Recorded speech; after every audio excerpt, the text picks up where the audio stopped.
સુરતમાં બસો કામદારોને છૂટા કરાતા આક્રોશ. બોમ્બે માર્કેટના કચરા ડેપોના કર્મચારીઓનો હોબાળો. નવા કોન્ટ્રાક્ટરે જૂના કર્મચારીઓને છૂટા કરતા વિરોધ થયો. અચાનક જ 200 કામદારોને છૂટા કરાતા વિરોધ પ્રદર્શન કરવામાં આવ્યું. 25મી માર્ચથી નોકરી ઉપર ન આવવા માટેનો આદેશ કરી દેવામાં આવ્યો. કેટલાક કર્મચારીઓ 15 વર્ષથી કામ કરતા હતા. તમામને નોકરી ઉપર પરત લેવા કર્મચારીઓએ માંગ કરી. વર્ષોથી ડોર ટુ ડોર કચરો એકઠો કરવાની કરતા હતા કામગીરી. વિરોધ કરતા કામદારોને કોન્ટ્રાક્ટર ધમકી આપતા હોવાનો આરોપ. લેડીઝ પોલીસ બોલાઈને અમને હું કરવાના અંદર નાખી દેવાના એ લોકો. પણ અમને સેટ હું કે એ જવાબ સાંભળીને અમે અમારા કામ પર નીકળી જવાના. કેટલા લોકોને ના પાડી દેવામાં આવી છે નોકરી પર? 20 તારીખે બધાને ના પાડી દેવામાં આવી છે. લોકો કહે છે કે નવા સ્ટાફ અમે મંગાવવાના.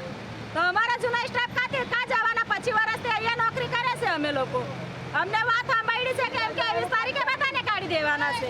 જેટલા જૂના છે એટલા લિસ્ટ બનાવી મૂક્યા છે એ લોકો. ને અમે અત્યારે સેટને બોલાવવાની માંગ કરે છે તો એ લોકો અમને લેડીઝ પોલીસની ધમકી બતાવે છે. कम से कम 10-12 सुपरवाइजर को और 30-40 मजदूर वर्ग को मना कर दिया है और जो इसके खिलाफ आवाज़ उठा रहा है उसको धमकी मिल जा रही है, मारने की धमकी मिलती है या बता रहे हैं कि आग अगर गाड़ी पे चढ़ते हैं तो हम उतार देंगे.